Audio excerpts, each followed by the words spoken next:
How do you keep going after facing so many failures? I will share 3 things I do to stay resilient when facing failures. Number 1, I changed my mindset about failure. I used to think that failure was a setback, that failure meant that I wasn't competent enough, that failure meant that I couldn't do it or I wasn't smart enough. But now I realize that failure is just part of the process. Like learning a skill, you don't just wake up and become good at that thing. You have to learn, and learning requires failing in order to grow and learn from your mistakes. I see failure now as a reflection on my performance, what I need to do better in the future, what I did well. And it also kind of shows, like, it also builds character. It helps you stay resilient. It helps you stay consistent. It helps you build those habits that are eventually going to make you successful. It also kind of teaches you about yourself.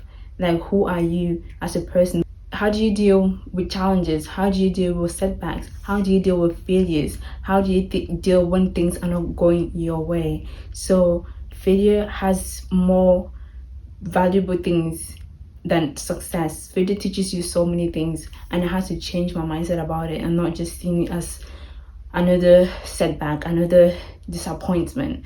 I needed to kind of see it as a way to learn.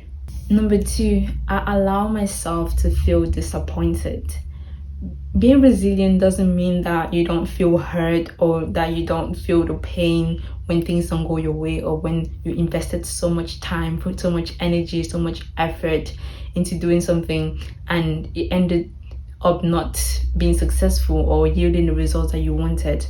I have been in that place several times, but instead of pushing my feelings away, instead of suppressing my feelings, I just allow myself to feel disappointed. I allow myself to feel the pain, feel hurt.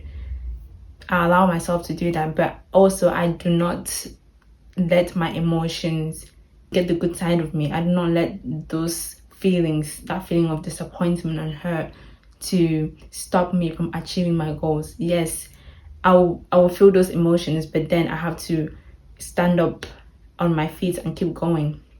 I don't let those challenges, those emotions, take control. Number 3, I remind myself of why I started that thing, why I started this YouTube channel, why I started this YouTube channel to create awareness of the failures, the things that we don't see. A lot of people see the success, and we tend to compare ourselves with the success of another person without realizing what the person had to go through, what the person had to compromise, what failures and difficulties had to go through in order to achieve those success, the businesses and all that.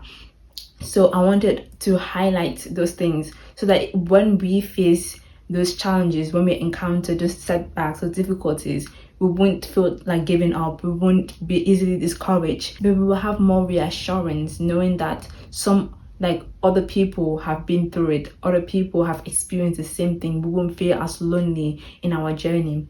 So I try to remind myself of that goal I have in mind, of that goal. You have to find a reason why, a deep reason why you actually started that thing, that business, that project, and just remind yourself of that whenever you feel discouraged, whenever you're faced with failures and challenges. I hope you enjoyed the video. Drop any thoughts, any advice you have to stay resilient when faced with challenges and difficulties.